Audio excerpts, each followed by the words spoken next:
L'influence sur les foules d'une personnalité dotée d'un prestige et d'un pouvoir de séduction exceptionnel. Les gens qui sont charismatiques, les gens qui ont du charisme, généralement, ou assez souvent, ce qu'ils vont avoir, c'est ce qu'on appelle une présence magnétique.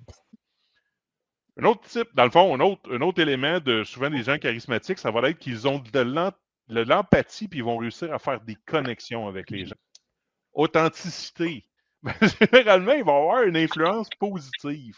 Il y a un contexte culturel et contextuel aussi. Le charisme, c'est quelque chose qui est développable.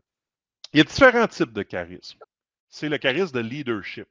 Je vous parle de charisme interpersonnel. Fait qu'il y a un charisme artistique aussi. Il y a un charisme intellectuel. Il y a le charisme spirituel ou religieux. Du charisme de personnalité. Charisme humoristique. Il y a un type de charisme qu'on appelle le charisme authentique. Il y a du charisme de performance. Comment qu'on démontre ça, du charisme? Je vais vous demander juste de percevoir par vous autres mêmes le charisme que ces personnes-là ont, dépendamment de la photo que je vous montre. Fait que là, tu sais, je vous montre une photo. Ça, c'est une photo normale d'une très jolie femme, on s'entend. Mais regardez comment elle dégage rien. Tu sais, je veux dire, je pense pas que personne va me dire, OK, cette fille-là a l'air super charismatique. Tu sais, elle a vraiment l'air de s'en foutre. Elle a l'air de, tu sais, il se passe rien. Puis, comment qu'elle peut gagner juste un peu plus de perception charismatique?